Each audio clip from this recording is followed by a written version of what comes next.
दोस्तों नमस्कार, बहुत स्वागत आपका चौकस भारत में। मैं आपका दोस्त ब्रजेंद्र। फिल वक्त राज्य के मुखिया बीमार हैं, उनकी तबीयत नासाज है। ये बात कई लोग कह रहे हैं, चाहे वो पक्षी हो या विपक्षी हो।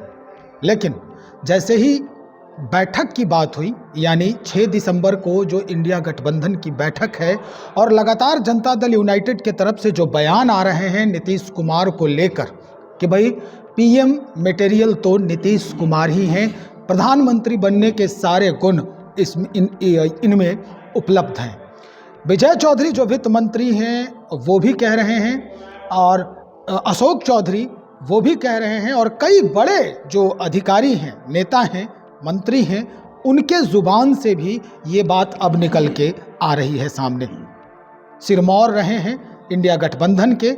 लेकिन अब सवाल ये उठता है कि जब लालू प्रसाद यादव जी ने जिस तरह से दूल्हा बनने की पेशकश की थी राहुल गांधी को, अब उनका क्या होगा, इस बाबत आज बातचीत करेंगे। हमारे साथ विनोद शर्मा जी हैं, प्रखर प्रवक्ता हैं कांग्रेस के, इन्हीं से बात करेंगे। तनाव बढ़ गई है आप लोगों की, जदयू से अब कुछ और बयान निकल के सामने आ रहे हैं।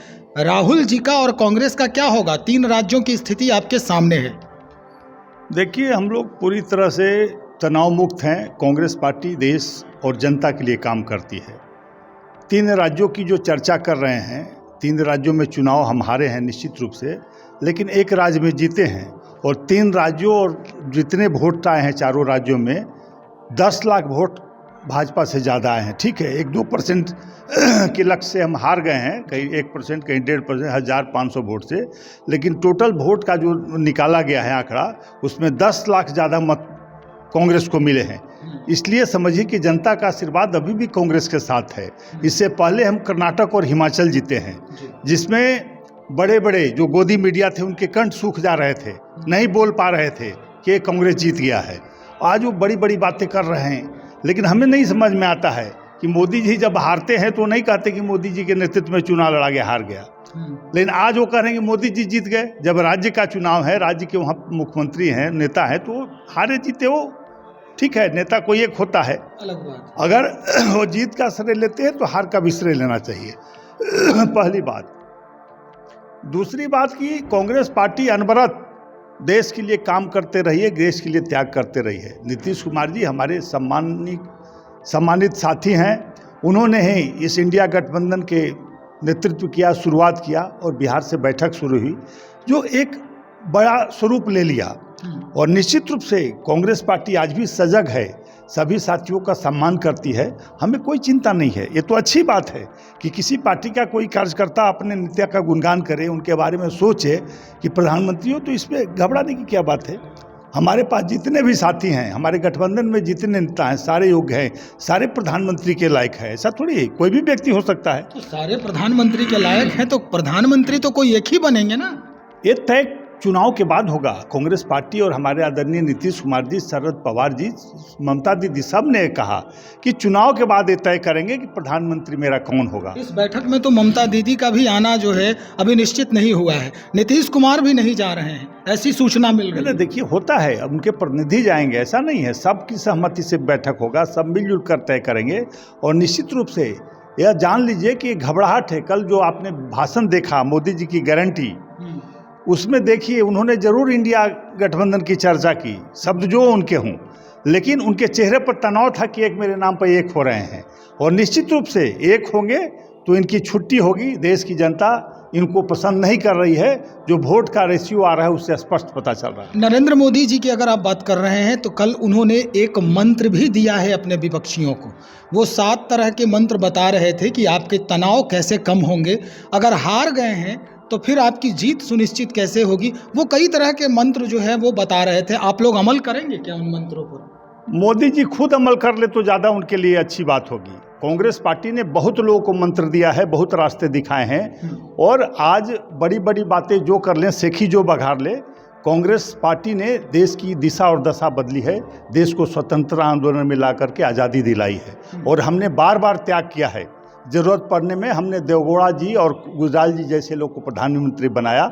हमारी आदरणीय नेता सोनिया गांधी जी ने जब चयन हो गया था प्रधानमंत्री के रूप में, तो उन्होंने अबुल कलाम आज़ाद साहब जो राष्ट्रपति थे, उन्होंने अपने लेख में लिखा है कि सोनिया जी ने अंतिम समय में पत्र दिया कि मनमोहन सिंह को प्रधानमंत्री बनाया जाए।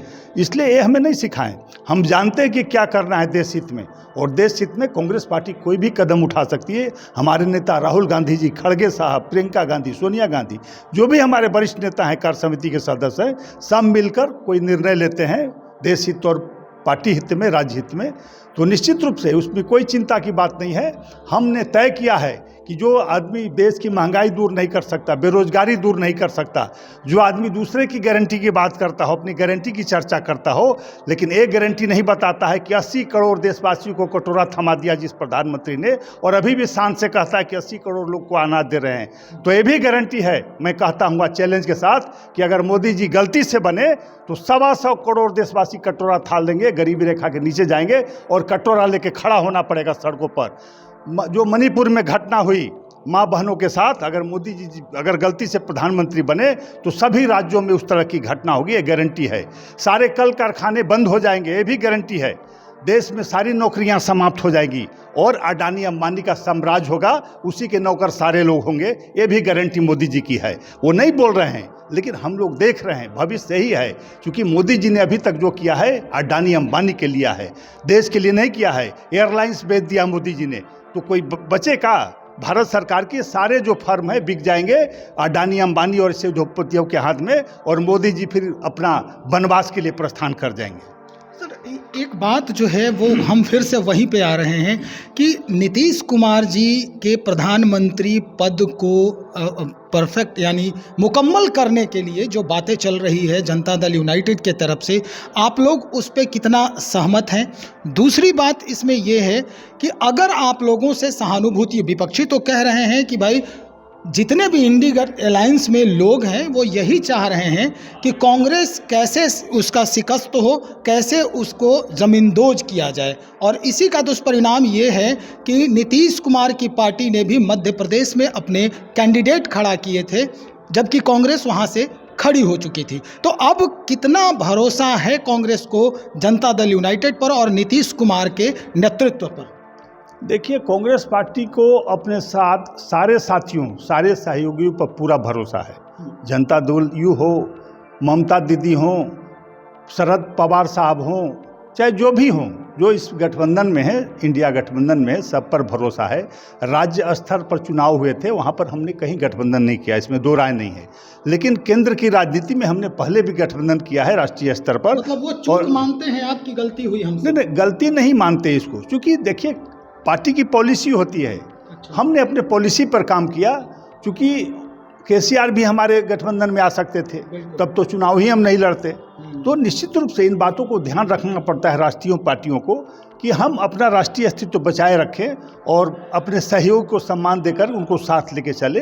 तो निश्चित रूप से जो राष्ट्रीय चुनाव होंगे उसमें सारे हमारे साथ होंगे, और कांग्रेस पार्टी कोई भी त्याग करती है देश हित में, मैं बार बार कह रहा हूँ। हमारे नेता हमेशा, राहुल गांधी जी ने भी प्रधानमंत्री का त्याग किया, मनमोहन सिंह जी ने ऑफर दे दिया था 5 साल के बाद कि आप आइए बनिए, लेकिन उन्होंने कहा कि नहीं, हमें अभी कुर्सी की जरूरत नहीं है, हम सेवा करना चाहते हैं, और उन्होंने सेवा करके दिखाया। भारत जोड़ो यात्रा के माध्यम से पूरे देश में एक हलचल पैदा कर दी, युवाओं में एक उत्साह दिखा, जिसका असर आपने कर्नाटक के चुनाव में प्रधानमंत्री पोस्टर बॉय थे, लेकिन बुरी तरह वहाँ की जनता ने उन्हें जमीन में सुला दिया। हिमाचल में जहाँ हिंदू के आबादी 90% है, वहाँ पर क्या हाल हुआ, हिंदुत्व का नारा नहीं चला। तो निश्चित रूप से कांग्रेस पार्टी सभी जाति धर्मों का सम्मान करती है, सभी को साथ लेके चलती है, देश हित के लिए और देश के विकास के लिए बात करती है। मतलब कांग्रेस को अभी भी भरोसा है नीतीश कुमार और जनता दल यूनाइटेड के नेतृत्व पर? पूरा भरोसा है। नीतीश जी हमारे शुरुआती दौर के साथी हैं, इस अभियान के शुरुआत किया उन्होंने, तो उन पर कैसे भरोसा नहीं होगा? उनके लोग, स्वाभाविक है, हर पार्टी का कार्यकर्ता या नेता चाहता है कि उनका नेता उच्च से उच्च जगह पर जाए, तो वो चाह रहे हैं, तो इसमें क्या हमें तकलीफ होगी? क्योंकि सभी गठबंधन के साथी तय करेंगे कि प्रधानमंत्री कौन होगा, तो चुनाव के बाद स्पष्ट हो जाएगा, आम सहमति बनेगी और अगला आदमी प्रधानमंत्री होगा। चलिए, बहुत शुक्रिया जानकारी देने के लिए। तो हमारे साथ कांग्रेस के प्रखर प्रवक्ता हैं विनोद शर्मा जी। स्पष्ट कर दिया है उन्होंने कि जिस तरह के बयान जनता दल यूनाइटेड के लोगों के तरफ से आ रहा है, इससे कोई फर्क नहीं पड़ता है हमारे रिलेशन पे, हमारे संबंध पे। हम कल भी आदर और विश्वास रखते थे नीतीश कुमार के नेतृत्व पर, और हम आज भी और कल भी रखेंगे विश्वास उनके नेतृत्व पर, उनके मार्गदर्शन पर। अब सीट बंटवारे को लेकर चुनाव के रिजल्ट के बाद जिस तरह का माहौल बनता है, उस हिसाब से इंडी अलायंस जो है अपना नेता चयनित करेंगे, और उसके बाद ही प्रधानमंत्री के अगर पद के लिए सारे मुकम्मल तैयारी होगी, रिजल्ट आएगा, तो प्रधानमंत्री भी इंडी के तरफ से, अलायंस के तरफ से तय कर दिए जाएंगे। बहरहाल हम और भी खबरों को टटोलने का प्रयास कर रहे हैं, जिस तरह के बयान निकल के सामने आ रहे हैं इस बाबत। तब तक इंतज़ार करें, बने रहें हमारे साथ। बहुत शुक्रिया आपका।